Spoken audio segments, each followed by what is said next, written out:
पहले भी बोइंग और नासा के इंजीनियर्स एक हीलियम लीक को मैनेज करने में लगे हुए थे। हीलियम वो मेन गैस है जिसकी वजह से प्रोपल्शन सिस्टम चलता है और स्पेसक्राफ्ट के थ्रस्टर्स को फायर किया जाता है। जब ये स्पेसक्राफ्ट इंटरनेशनल स्पेस स्टेशन से जाकर अटैच होता है, डॉक करता है उसमें, तो एग्जैक्टली इसे लाइन पर लाना, डॉक करना, अनडॉक करना, यहाँ पर ये थ्रस्टर्स काम आते हैं और इन्हीं थ्रस्टर्स को चलाने के लिए हीलियम की जरूरत होती है। नासा और बोइंग के इंजीनियर्स ने कहा कि हीलियम लीक हो रही है यहाँ पर एक डिफेक्टिव सील की वजह से, लेकिन ये लीक को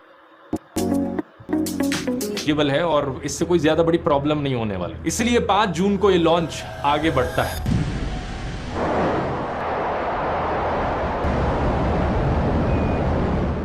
लेकिन लॉन्च के कुछ ही घंटे बाद 2 और लीक्स देखे जाते हैं। जब स्टारलाइनर स्पेस स्टेशन पर पहुंच जाता है तो एक चौथा हीलियम लीक भी देखा जाता है। 4 लीक्स होने के बाद फाइनली बोइंग के commercial crew program manager admit करते हैं कि हम नहीं जानते यहाँ पर क्या प्रॉब्लम है, हमें इस रूट कॉज को समझना होगा। Obviously, knowing root cause is what gets us to permanent fixes. ये कोई आइसोलेटेड एरर नहीं है, यहाँ पर एक बड़ी सिस्टमैटिक प्रॉब्लम है। इसके अलावा एक दूसरी बड़ी प्रॉब्लम सामने आती है स्टारलाइनर के डॉकिंग से कुछ घंटे पहले। पता चलता है कि 28 थ्रस्टर्स जो इस स्टारलाइनर पर लगे हुए हैं उनमें से 5 तो ढंग से काम ही नहीं कर रहे। ये होता देख स्पेसक्राफ्ट कमांडर बुच विल्मोर को मैनुअल कंट्रोल अपने हाथ में लेना पड़ता है। ग्राउंड पर मौजूद इंजीनियर्स के साथ में काम करके थ्रस्टर्स को रीसेट करते हैं और दोबारा से फायर करते हैं। 5 में से 4 थ्रस्टर्स वापस से काम करने लग जाते हैं और स्टारलाइनर इंटरनेशनल स्पेस स्टेशन में सक्सेसफुली डॉक कर जाता है। स्टीवन स्टिच, नासा के कमर्शियल क्रू प्रोग्राम मैनेजर, का कहना है कि यह फेलियर एक डेटा इशू की वजह से था, थ्रस्टर के हार्डवेयर से कुछ लेना देना नहीं था इसका। लेकिन इन्हीं सब प्रॉब्लम्स की वजह से नासा पर कई सारे सवाल उठ रहे थे। क्या स्टारलाइनर स्पेसक्राफ्ट का सही में ये एस्ट्रोनॉट्स इस्तेमाल कर सकते हैं वापस धरती पर लौटने के लिए, जब इतने सारे लीक्स हमें देखने को मिल रहे हैं और यहाँ पर थ्रस्टर्स भी काम करना बंद कर जा रहे हैं बीच में। 6 जून के बाद नासा और बोइंग ने कुछ हॉट फायर टेस्ट कंडक्ट किए इन थ्रस्टर्स को चेक करने के लिए। इन टेस्ट में इन्होंने नोटिस किया कि ये थ्रस्टर्स ओवरहीट कर रहे हैं और इसकी वजह से ढंग से काम नहीं कर रहे। इन्होंने पाया कि कैप्सूल के मैनुअल कंट्रोल सिस्टम पर डायरेक्ट सनलाइट एक्सपोजर की वजह से ये ओवरहीटिंग हो रही है। जब इन थ्रस्टर्स को दोबारा से टेस्ट किया गया बिना सनलाइट के, तब ये नॉर्मली ऑपरेट करते हुए पाए गए। लेकिन ओवरऑल ये इंजीनियर्स इस बात पर श्योर नहीं थे कि स्टारलाइनर जब वापस लौटेगा तो इसमें ओवरहीटिंग की प्रॉब्लम दोबारा होगी या नहीं होगी। यही कारण कि फैसला लिया गया स्टारलाइनर बिना एस्ट्रोनॉट्स के धरती पर वापस लौटेगा और वो एस्ट्रोनॉट्स अभी के लिए स्पेस स्टेशन में ही रहेंगे। ओवरऑल ये एक अच्छी खबर है कि नासा ने सेफ्टी को प्रायोरिटी दी, नहीं तो सबके मन में वही 2003 वाला चैलेंजर डिजास्टर था जहां पर कल्पना चावला वापस लौट रही थी धरती पर और उनका स्पेसक्राफ्ट एक्सप्लोड कर गया। इसकी बात डिटेल में मैंने कल्पना चावला वाले वीडियो में करी थी कि एग्जैक्टली वहां पर क्या गलती हुई थी। यहां नासा ने अब फैसला लिया कि सुनीता विलियम्स और बैरी विल्मोर को वापस धरती पर लाने के लिए वो स्पेसएक्स के क्रू ड्रैगन स्पेसक्राफ्ट का इस्तेमाल करेंगे।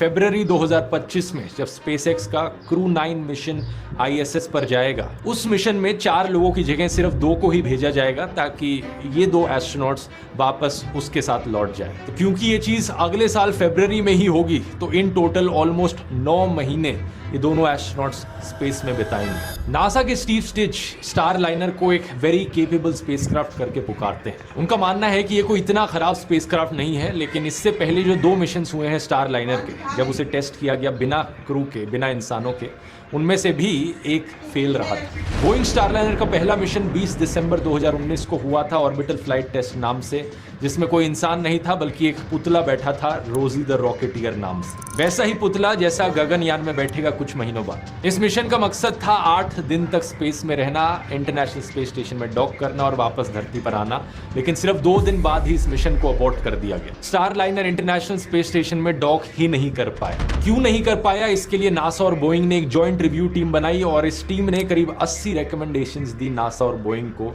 इस प्रॉब्लम को सॉल्व करने के लिए। एक बार फिर से इसके पीछे कारण स्टारलाइनर के थ्रस्टर थे जो टाइम पर फायर नहीं कर पाए और सही ऑर्बिट में नहीं पहुंच पाए। इसके पीछे कारण निकलता है कंप्यूटर सिस्टम का मिस कैलिब्रेट करना टाइमिंग को। स्टीव स्टिच ने उस वक्त कहा था कि नासा बोइंग को सफिशिएंट ओवरसाइट नहीं प्रोवाइड कर पाया। सब अल्लाह ताला ने बनाया है, सबको अल्लाह ने बनाया है और अल्लाह ताला ने जिसके लिए जो मुकर्रर किया है वही उसका हिस्सा है। अगर किसी को ऑक्सीजन की ज़रूरत है और कार्बन डाइऑक्साइड निकालता है, ये अल्लाह का कानून है। समंदर में मछली को भी अल्लाह ताला रखता है। पानी में बंदा नहीं रह सकता, लेकिन समंदर में मछली बाहर निकालोगे तो मर जाएगी। तो इसी तरह खला है। तो अल्लाह ताला अगर इजाज़त हो तो बंदे को किसी चीज़ की ज़रूरत नहीं है। ईसा अलैहिस्सलाम कब से आसमानों पर हैं, और आसमानों का हाल दुनिया के अंदर भी आप देख लें। ये इस रिपोर्ट के अंदर भी बताया जा रहा है कि देखो कितना मुश्किल है दुनिया से बाहर रहना, कितना मुश्किल है, और कितनी ये सैटेलाइटें और ये करके कोशिशें और ये रह रहे। लेकिन जहाँ अल्लाह की इजाज़त है, अल्लाह ताला ने ईसा अलैहिस्सलाम को आसमान पे उठाया, इदरीस अलैहिस्सलाम को आसमान पे उठाया, वो वहीं है, रह रहे हैं। तो क्या उन्होंने इस तरह की किसी कंपनी को हायर किया? इस तरह से उनको ऑक्सीजन का और कोई मसला है? ये 3 महीने रहना इनके लिए मुश्किल हो जाता है, खला में रहना।